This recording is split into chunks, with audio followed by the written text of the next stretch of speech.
Hallo julle, Nelis hier van Sofie. Ek staan vandag hier so by Gert Ninaber. Gert het eers weer baie geluk. Jy het 'n ongelooflike string bulle en vroulike diere vandag op die veiling gehad. Sê my 'n bietjie wat jou gevoel van die veiling? Ja, Nelis, ek dink as so 'n veiling verby is, die eerste ding wat mense kom is dankbaarheid. Ek dink mense wat nie noodwendig produksieveilings hou nie, verstaan nie altyd wat dit is wat kom ons sê die beplanning en alles. Dis nie net 'n jaar se beplanning nie van die goeders van die beeste wat mense hier vandag gehad het is.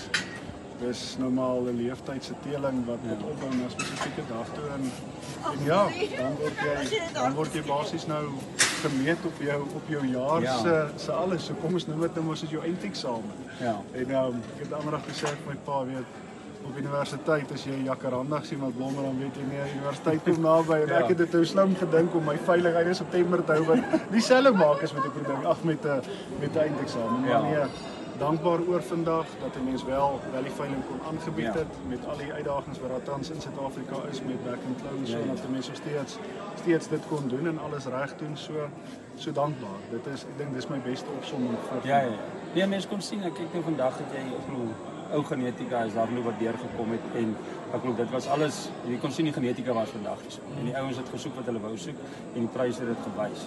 En ek glo op 'n einde van die dag soos jy sê, dit is jare se genetika en jare se teeling. En soos jy nou sê eindeksamen wat nog gewys het. 'n lekker eindeksamen. Ja.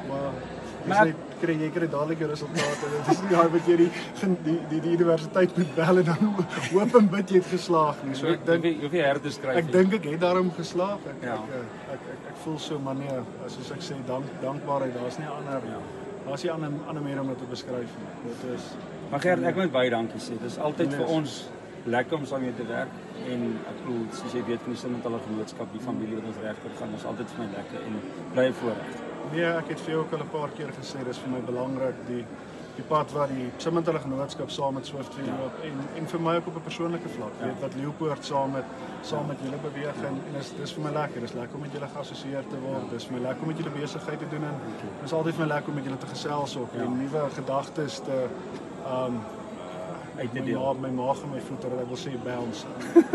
Maar ja, om gedagtes uit te deel en vorentoe te beplan. So, baie dankie vir jou. Dankie Gert, ek waardeer, hoor. Dankie my vriend.